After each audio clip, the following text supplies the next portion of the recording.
I'm Maria Menounos, and you're tuned in to AfterBuzz TV, the ESPN of TV talk. Now, let the buzz begin. Hey! Looks like I'm alone today, hey! That's okay. You only need me. Party of one. Trust me, it's good enough. What's up, everybody? Welcome back to another AfterBuzz After Show. We are talking Love and Hip Hop New York, Season 10, Episode 11. And oh my goodness, you guys, we've got a lot to discuss. I am your host, your only host for tonight, Safaree and Erica.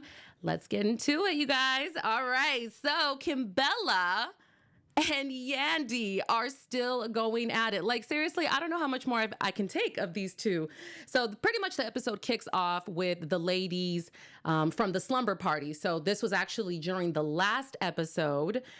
They have a slumber party. Well, it's actually Jonathan's slumber party. And, you know, some ish goes down. It looks like, you know, Kimbella is still harboring some feelings about the situation between her and Chrissy, which just doesn't make any sense because it actually has nothing to do with her and everything to do with Kimbella actually having Yandy's back in this whole situation. So if you guys don't know, let me quickly give you a breakdown, all right? So Chrissy and Yandy are beefing, okay? They've been beefing from day one. It goes back to Yandy managing Chrissy's husband, Jim Jones. Now, there was a situation back in the day where Kimbella and Yandy and Chrissy kind of all got into it when Kimbella thought it was okay to say that she dated one of the other ladies that was in the room that they were all hanging out with, her man, and they were dealing with a breakup during that time. So that's when the beef pretty much spewed from there. And Kimbella just felt like, you know what? I don't think I'm saying anything wrong. I think this is like women empowerment right now. Chrissy obviously didn't feel that way, so she attacked her. This is like the famous scene where Kimbella gets attacked by Chrissy, and it is just, it's horrendous. Like, we've got poor Kimbella's legs up in the air, coochie out. Like, it was just really embarrassing for her. And Yandy backed her up. So it doesn't make sense that, you know, pretty much stemming from that situation with Yandy backing her up, Kimbella is still pissed off at her. Or is pissed off at her, because she feels like Yandy didn't back her up enough. And now Chrissy and Kimbella are friends. So it's just a whole mess, you guys, okay? It's just one messy friendship, ex-friendship triangle situation. So pretty much fast forward up until now, from the last episode, it bleeds in from Jonathan's slumber party, and Kimbella pretty much just starts coming at Yandy and throws a drink at her. It was absolutely ridiculous.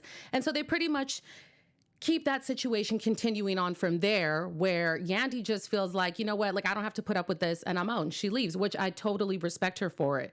But I mean, that's before, you know, she put them paws on Kimbella, and thank God she did, because poor Yandy, she has been holding the heat in for so long. I don't know how much more she could have taken from Kimbella. Like, really, like, Yandy, she's been a pretty good sport. She's been, you know, really woo-saying every encounter that she's been having with Kimbella since. And I'm actually kind of proud of her. I am. I'm proud that Yandy, she clapped back and she fought back. So that's what you get, Miss Kimbella. You don't just throw drinks at people, especially for no reason. And especially your good ex-friend who had your back, okay, when you were getting your butt whooped by another girl that you are now friends with. I just can't. Like, almost every time I can't, you guys. And this has like literally been the topic for like the past like 3-4 episodes. And I'm just getting more and more tired of it. Oh my goodness. I'm sure you guys are too. Please leave a comment below if you are. All right, now let's get into some Sin and Jonathan. Oh my goodness, my favorite pair of friends. I just absolutely love these two. So these two meet at a bar, okay, for a little alcoholic beverage called Kava. Have you guys ever heard of kava? Like, I've never heard of this.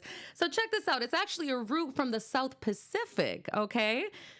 I think this sounds kind of cool. So the bartender was explaining to them that it's a muscle relaxer, like / antidepressant, which I thought was also kind of funny because isn't that what alcohol is supposed to do anyways?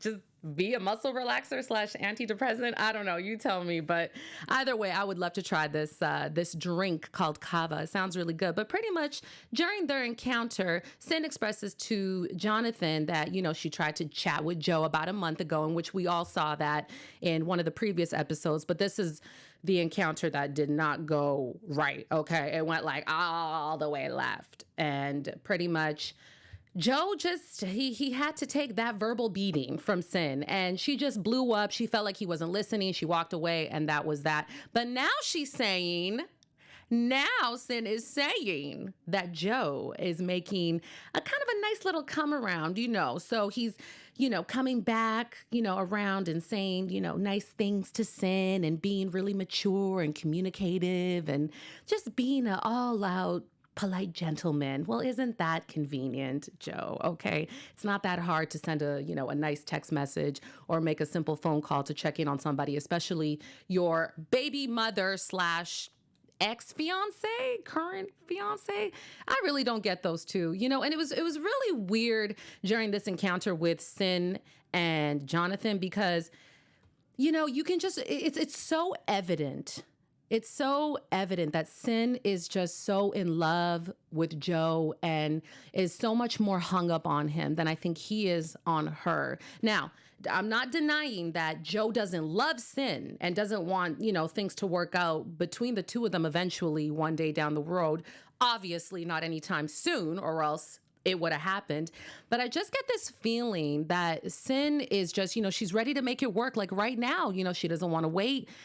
And I think that's the problem right there is she's waiting for him. So I don't like to see that. Sin is a beautiful, confident woman, but I think Joe definitely brings out the insecurities in her, and he allows her to, or she allows herself to feel like, almost like there's no other man and there's no other way she can start fresh with, in a new relationship.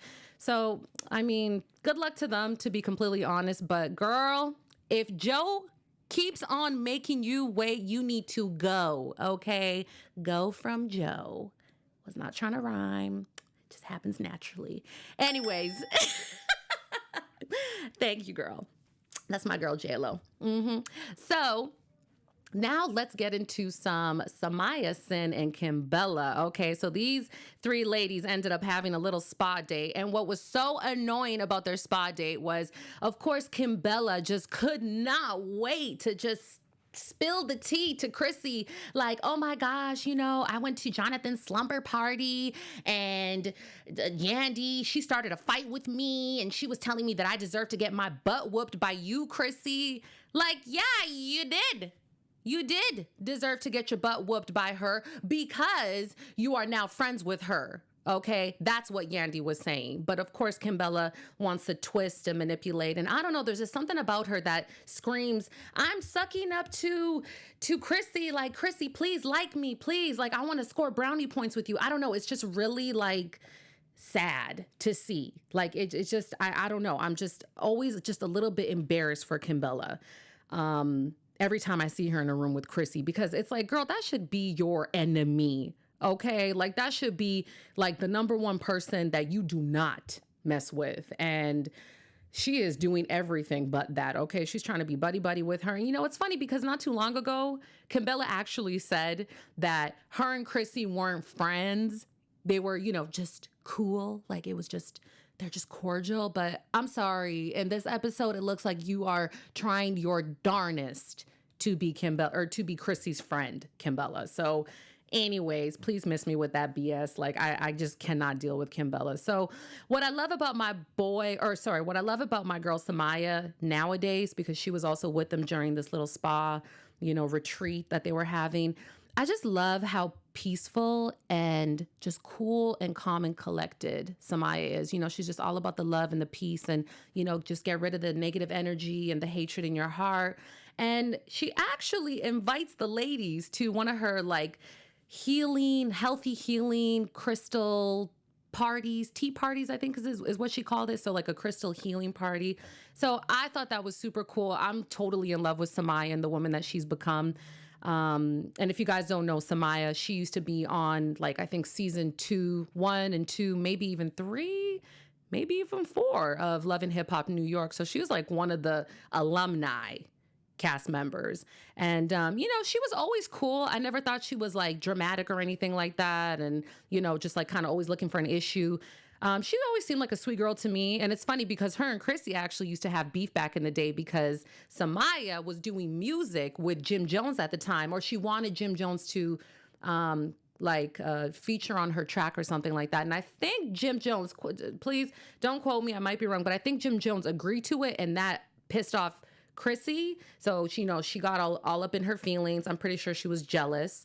And she actually, just attacked Samaya. She told her, your bars are whack and you can't rap and blah, blah, blah, and whatever. It was just Chrissy being Chrissy, the little bully that she is. But I guess now they made some peace. So that's cool. Honestly, I don't think it's because Chrissy was trying to make peace. I think it's because Samaya is all about that love. So you can't deny good people, right? You just can't. So anywho, moving on, we got Papoose, Phresher, and Safari in the recording studio. I was like, what are these three doing together? I mean, don't get me wrong. It makes sense that they would be together in the same studio, I guess, recording music because they're all affiliated in music somehow, producing, rapping, whatever it may be. And, they gave us a little sample of a track that they're working on. So, we were introduced to a little bit of their music. They were rapping, they got the beat going and all that. And it was decent. But, I can't lie, you guys. I just can't do that to you.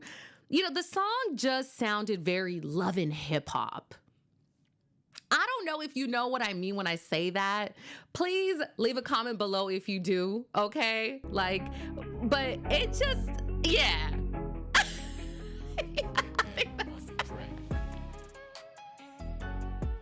okay, maybe I like it a little bit. Oh, okay, not too bad. Okay, well, it was okay, fine. All right, it was okay. Honestly, it wasn't too bad. It definitely was catchy right off the bat. But again, it just has that love and hip hop sound. You know what I mean when I say it has that love and hip hop sound. It's like not quite like Jay-Z, like J. Cole. It's a little bit more like, I don't know, just like Safaree. Funny enough, he actually is one of the rappers in the song. Anyways, so, they're all up in the studio working on some music. I thought that was really cool to see those three together because I never thought that we would. And it was kind of sad, too, because Papoose, of course, he laid down the bars. Oh, my goodness. Papoose, that man, shout out to Papoose. He is a real lyricist. Okay, that man has got bars. He is a real lyrical rapper. So much respect to him. I do actually love his work. I remember when he first came out, back in 2008, I actually went to go see him in concert. Oh my gosh, that was when I was little ratchet Saba. Oh my goodness, I could not dress. I didn't know how to act. Anyways, I actually so happened to be front row at his concert, and I actually got to see him live right in front of my face, and he seemed so close. Literally, I swear, if I reached out, I would be able to grab his shirt. He was amazing. He was amazing live. So, I can definitely attest to that man's skills. It's not just for TV, it's real. He's amazing, an amazing live performer, and, clearly knows how to throw it down in the recording studio. So, anywho, going back to him and Safari and Phresher in the studio, it was really sad because he was talking about how he couldn't really focus on his music the way that he wants to because he's dealing with this whole misdemeanor case that Brittany Taylor, the thirsty Brittany Taylor, has on Remy Ma. So, he's just saying that that's pretty much kind of taking up all of his time and energy. And, I just love how him and Remy are just ride or die. I love it. Whatever Remy's going through, he's going through it too. And he clearly shows that he loves and supports her with all his heart. Every episode, so consistent. Love that couple. Honestly, they're by far, hands down, my favorite couple. So, couple goals. That's what I'm talking about. Anywho, so okay.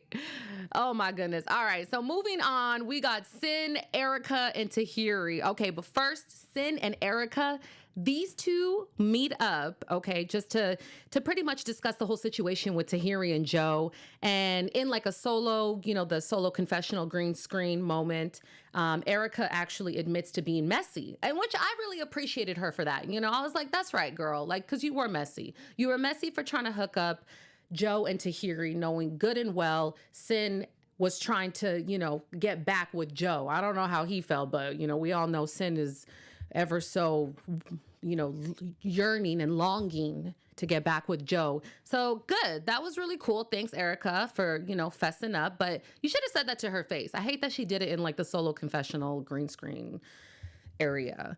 But pretty much, I mean, she does say it, face to face though, to Sin that, I want you and Tahiri to talk. And, pretty much Erica's just trying to clean up the mess that she made.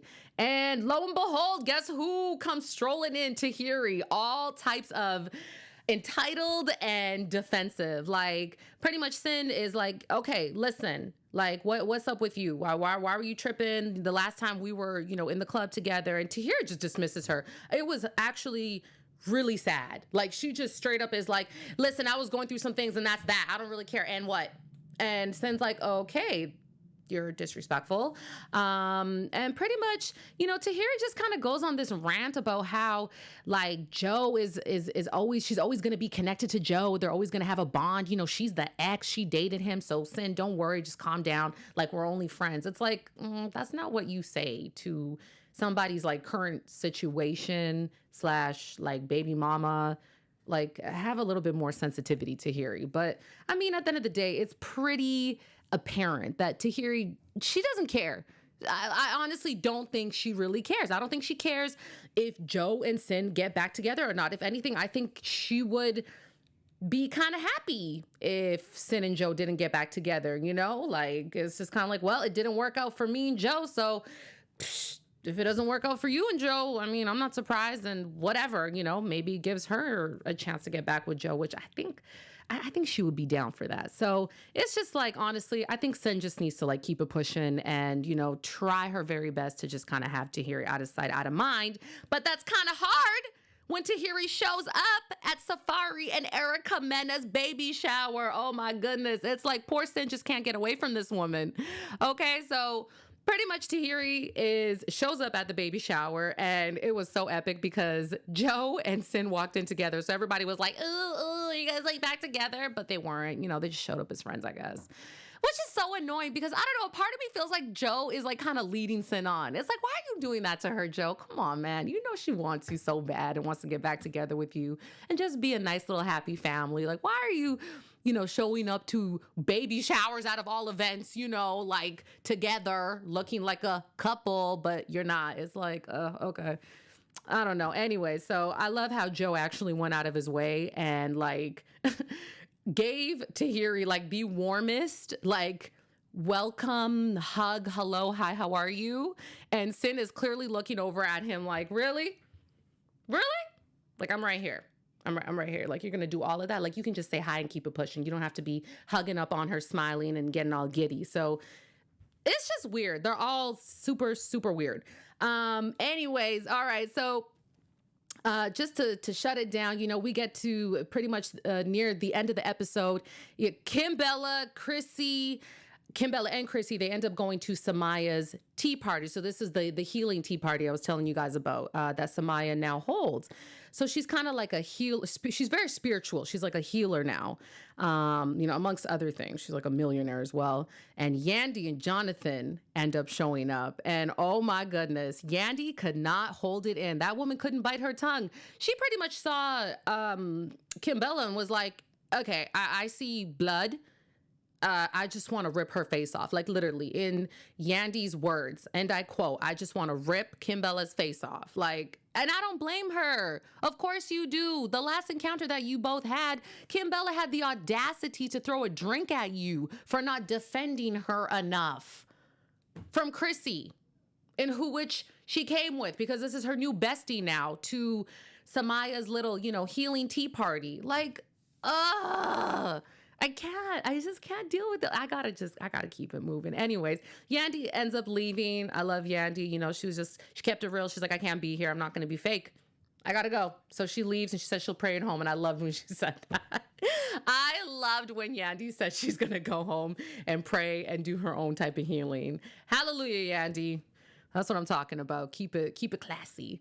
All right, and finally, Remy Ma and Papoose. Oh my God, you guys, they left us hanging.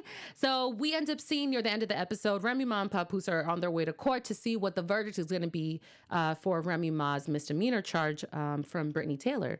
So we'll see how that all goes. But Anyways, they left us hanging, so we'll see what happens in the next episode. Now, I want to get into some news and gossip, you guys. AfterBuzz TV News. Let's go. All right. Yes, here we go. This is from Jim Jones's Instagram account, and he put up a cute little throwback of him and Chrissy. And, you know, even though I'm not a big fan of Chrissy, I still thought this was a super cute photo that Jim Jones put up. It's a throwback of them, and he put it up on Valentine's Day. So good one, Jim. Good one. Maybe next you'll marry her or something. I don't know. Anywho, we've also got in the news and gossip. Ooh, ay chihuahua, mamacita. Oh my God, mucho fuego. J-Lo, am I saying that properly? Mucho fuego? Yes, you are. Thank you, sister. Thank you, mamacita. Okay, so we also got Sin Santana. She is now an ambassador, y'all, for X Savage Fenty. If you guys don't know what that is, it's a lingerie line by the one and only Miss Queen Rihanna.